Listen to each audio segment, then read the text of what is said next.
በስመ አብ ወወልድ ወመንፈስ ቅዱስ አሐዱ አምላክ አሜን። ለዚች ቀን ያደረሰን ሰማይን ያለ ምሰሶ የዘረጋ ምድርንም በውሃ ላይ ያለ ካስማ ያጸና የሚታይና የማይታየውን ሁሉ የፈጠረ ኃያሉ አምላካችን የመላእክት አምላክ የነቢያት አምላክ የአበው ቀደምት አምላክ የሐዋርያት አምላክ የሰማዕታት አምላክ የጻድቃን አምላክ የደጋግ አባቶቻችን የደጋግ እናቶቻችን አምላክ የኔና የናንተ አምላክ የሰራዊት ጌታ እግዚአብሔር ከዘላለም እስከ ዘላለም ለስም አጠራሩ ክብር ምስጋና ይግባው። አባቶቼ ካህናት፣ ወንድሞቼ ዲያቆናት፣ እግዚአብሔር የሚወዳችሁ ምእመናን በጠቅላላ የአብ ጸጋ ይደርብን፣ የወልድ ቸርነት አይለየን፣ የመንፈስ ቅዱስ ኅብረት አንድነት ከሁላችን ጋር ይሁን። የመብርሃን ወላዲተ አምላክ ድንግል ማርያም አማላጅነቷ ሁሉ በሁላችን አድሮ ይኖር። ሱባኤያችንን እግዚአብሔር አስፈጽሞ ለሀገራችን ሰላም፣ ለሕዝባችንም ፍቅር፣ ለዓለም ሁሉ ሰላም ያድለን። በኃጢአት ርኩሰት ውስጥ ላሉ የንስሐ ዘመን እግዚአብሔር አምላክ ለሁሉም የልቦናቸውን መሻት ፈጽሞ በስጋም በነፍስም የምትሹትን ማድረግ ይችላልና እግዚአብሔር ያድርግላችሁ። ዛሬ ረቡዕ ነው። ረቡዕ በውዳሴ ማርያም ትርጓሜ እንደምታደምጡት እንደምትሰሙት ለፍጥረት አራተኛ ቀን ነው። ለምስጋና ግን ሶስተኛ ቀን ነው። በዕለተ ረቡዕ አባ ኤፍሬም የእመቤታችንን ውዳሴ ይናገራል። በዕለተ ረቡዕም ትመጣለታለች። ከማን ጋር መጣች? በዚህ ሱባኤ ውስጥ እየነገርኳችሁ ያለው ደጋግሜ የምነግራችሁ ነገር እናንተ የኤፍሬም ልጆች ናችሁ፣ አባታችሁን የምትመስሉ። ስለዚህ ውዳሴ ማርያም የምትደግሙ የምትጸልዩ ሰዎች፣ በዚህ ሱባኤ ውስጥ የምትማጸኑ ሰዎች ቅድስተ ቅዱሳን ድንግል ማርያም የኢየሱስ እናት ወደ እናንተ ስትመጣ እንዴት እንደምትመጣላችሁ ምን እንደሚደረግላችሁ ታውቁ ዘንድ ይህንን ነው እኔ እያስታወስኩ ያለሁት። በዕለተ ረቡዕም እመቤታችን እልፍ አላፋት ከሆኑት መላእክት ጋር ትመጣለች። ከአበው ቀደምት ጋር ትመጣለች። ሁሉም ተከትለዋት ይመጣሉ። የብሉይ ጻድቃን፣ የሐዲስ ጻድቃን፣ ከኤፍሬም በፊት ያሉ ቅዱሳንን ሁሉ ይዛ ነው የምትመጣለት። እየተከተሏት ነው የሚመጡት። የንጉሥ እናት ነችና ትከበራለች። ንጽሕት ናት፣ ጽንዕት ናት፣ ክብርት ናት፣ ንዕድት ናት፣ ልዩ ናት። ስለዚህ እነዚህ ሁሉ ተከትለዋት ይመጣሉ። የሚገርመው እሷን መከተል አይደለም። የኦርቶዶክስ ልጆች ደስ ይበላችሁ። ወደ እናንተ ነው የሚመጡት። እንደዚህ ወደ ኤፍሬም እንደዚህ መጡለት፣ ወደ እናንተም እንደዚህ ነው የሚመጡት ከእመቤታችን ጋር። እመቤታችንን ሰው ሲጠራ አብሮ ማን እንደሚመጣለት ማወቅ አለበት። ወዶ መሰላችሁ ያ ዶኪማስ ዮሐንስ ወንጌል ምዕራፍ 2 ላይ የሰርጉ ቤት ትዝ አይላችሁም ምን እንደሚል? ዮሐንስ ወንጌል ምዕራፍ 2 ቅዱስ ዮሐንስ የጻፈው ወንጌል ላይ ያ ማለት እኮ ነው። ሰርግ ማለት እኮ የኔና የናንተ ህይወት ማለት እኮ ነው። ትዳር እኮ ነው። ሌላ ነገር እኮ የለውም እኮ። ኑሮ አብሮ መኖር ማለት እኮ ነው። በህይወታችሁ ሁሉ ስለሚሆነው ነገር ነው የሚነግረን። በሶስተኛው ቀን በገሊላ ቃና ሰርግ ነበረ። የኢየሱስ እናት በዚያ ነበረች። ኢየሱስም ደግሞ ደቀ መዛሙርቱም ወደ ሰርጉ ታደሙ። ድንግል ማርያም ተጠርታ እኮ ነው ልጅሽን ይዘሽ ነይ ተብላ። መቼ ገባዋል ታዲያ? ከሃዲው ዓለም ያረከሰው አስተሳሰብ እኮ አይገባው። አይገርምም? ድንግል ማርያም ተጠራች፣ ልጇ ኢየሱስም ተጠራ፣ ደቀ መዛሙርቱም ተጠሩ። ንጉስን ጠርተው ንግስቲቱ አትቀርም፣ ንግስቲቱን ከጠሩ ደግሞ ንጉሱ አይቀርም። ስለዚህ ያሉ ሁሉ እዛ አይደለም ታዲያ እንደ ባዶ ጋን ውሃ ተሞልቶ ወደ ወይን ጠጅ የተለወጠው የእናንተም ህይወት ይለውጥላችሁ የመረረ ህይወታችሁን ይለውጥላችሁ የመረረ ህይወታችሁን ያጣፍጥላችሁ የጎደለውን ይሙላላችሁ የዶኪማስን ጓዳ በመልጃዋ ሙሉ ያደረገች ድንግል የእናንተን ቤት ሙሉ ታድርግ ያንተን ቤት ሙሉ ታድርግ ያንቺን ቤት ሙሉ ታድርግ በዚህ በሱባኤው የምትለምኑት ይሳካላችሁ የእግዚአብሔር ልጆች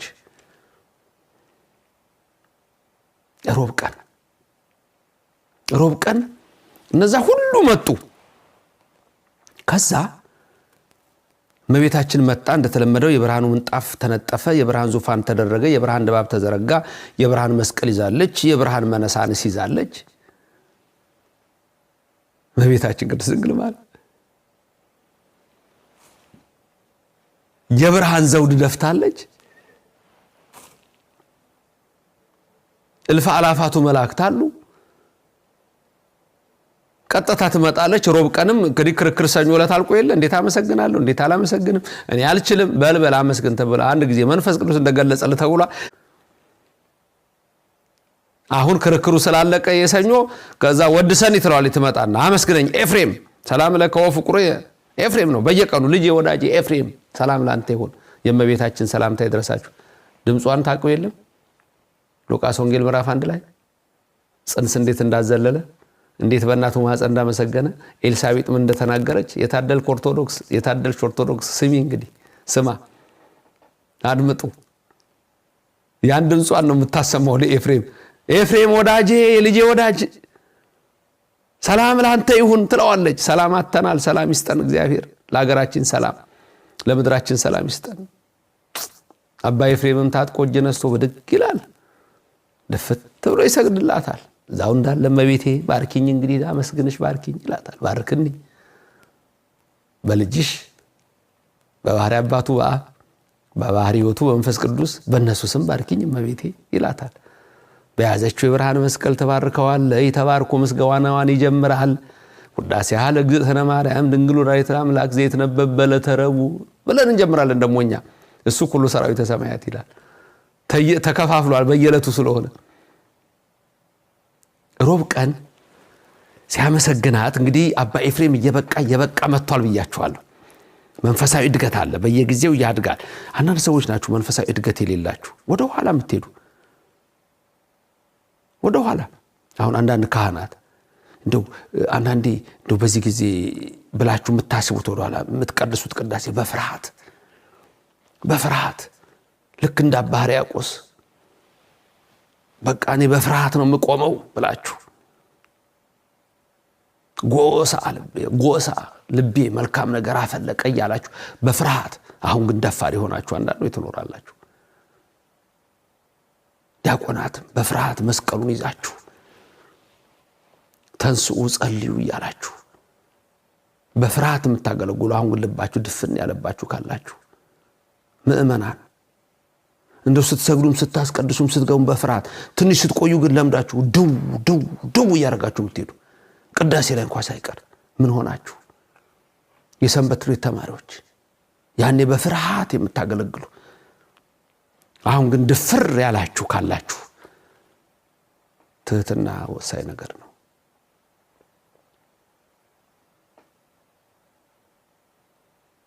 ረቡ ምን እንደሆነ ብቻ አስቲንያ ሁሉም በመረት የሚያይ እግዚአብሔር በመረት አይኑ ይመልከተን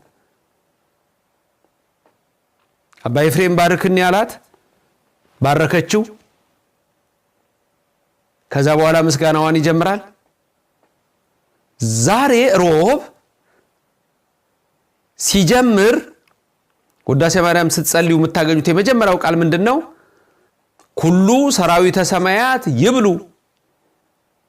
ብጽዕት አንቲ ሰማይ ዳግሚት ዲበ ምድር ብሎ ነው አባ ሕርያቆስ ምስጋናውን የጀመረው ለምን ሁሉ ሰራዊተ ሰማያት የሰራዊት የመላእክት ሰራዊት ሁሉ ለምን አለ ሮብ ቀን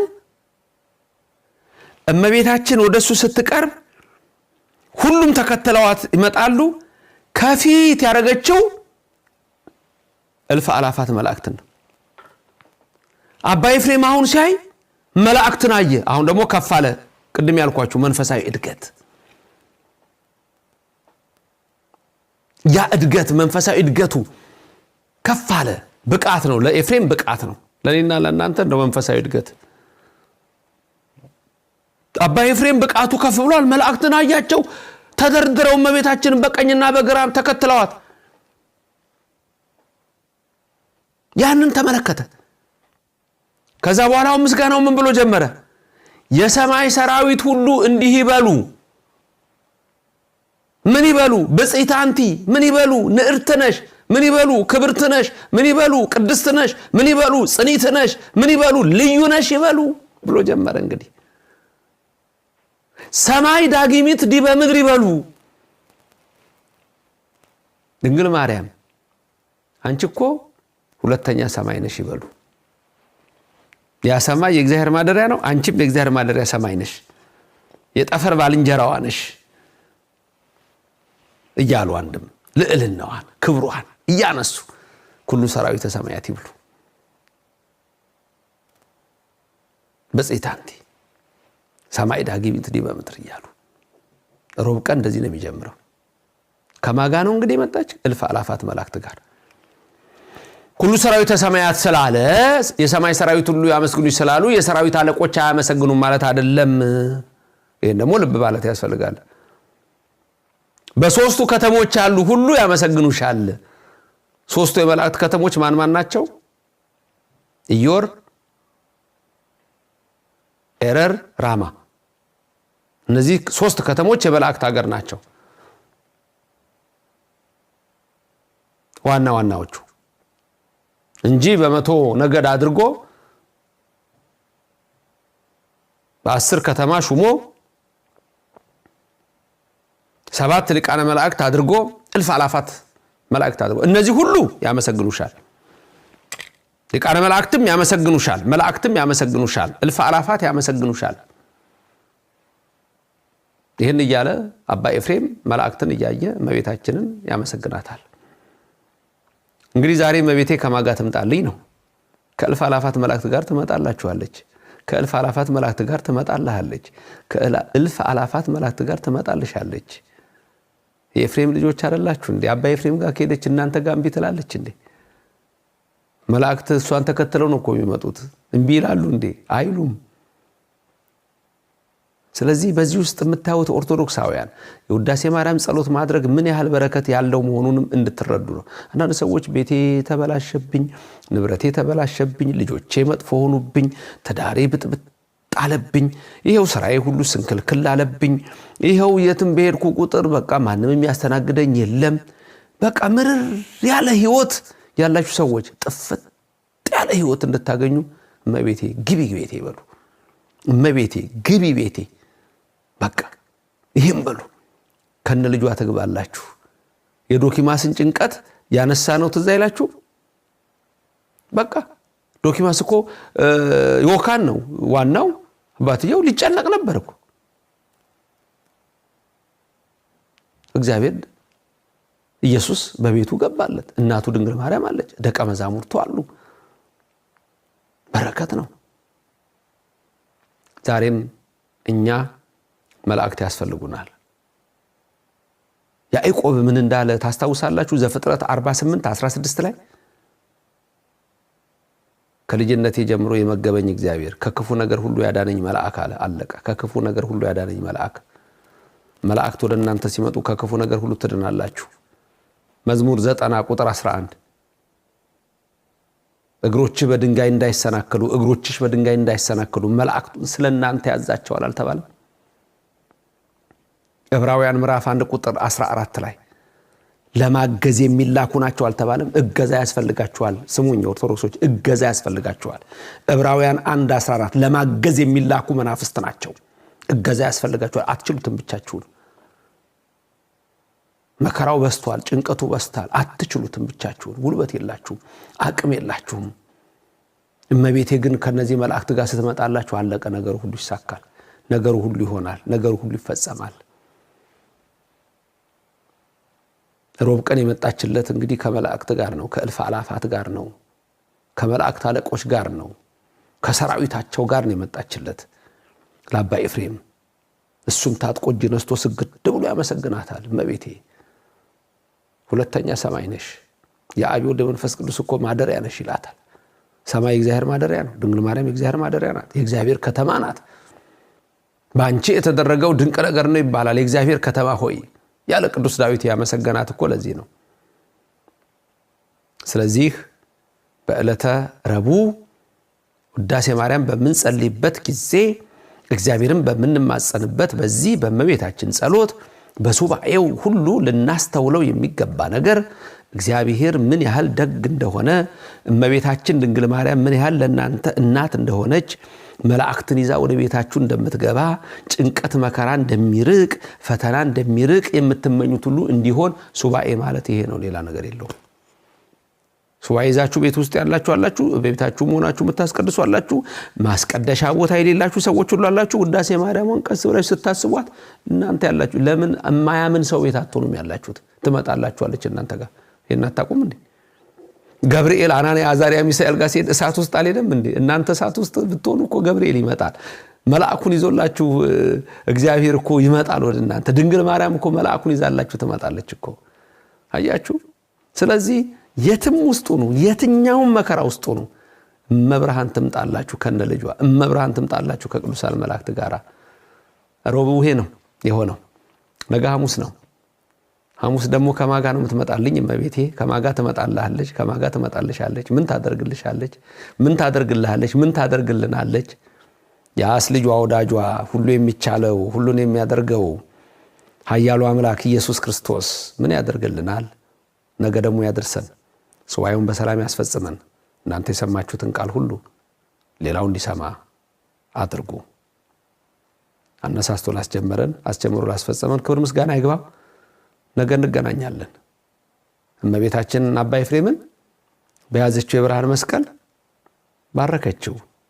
እኔና እናንተንም ተባርከን ልጇ ኢየሱስ ከመከራ ሥጋ ከመከራ ነፍስ ይሰውራችሁ። ሰላም በቤታችሁ ይግባ። አሜን።